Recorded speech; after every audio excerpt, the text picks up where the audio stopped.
Hello, friends. Welcome to Creative Medicine. In this lecture, we will learn about Grading of vesicoureteric reflex.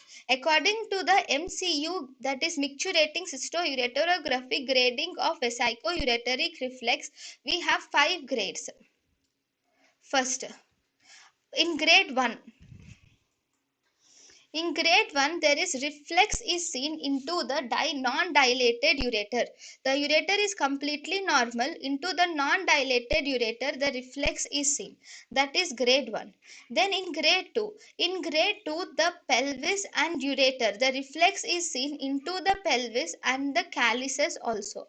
So this is the kidney, this is the pelvis and calyces. Now the reflex is seen into the pelvis and calyces also. So this is grade 2. Then in grade 3, there is mild to moderate dilatation of ureter is seen. There is mild to moderate dilatation of the ureter and the renal pelvis is also seen. So there is dilatation of ureter and renal pelvis is seen in grade 3.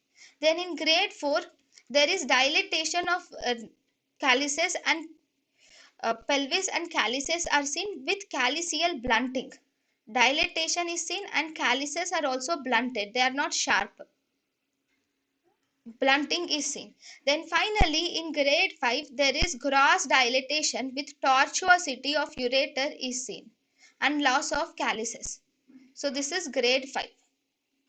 So these are the 5 grades according to micturition cystoureterography.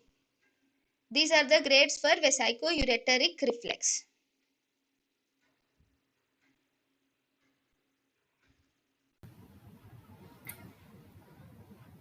thank you and thank you for watching.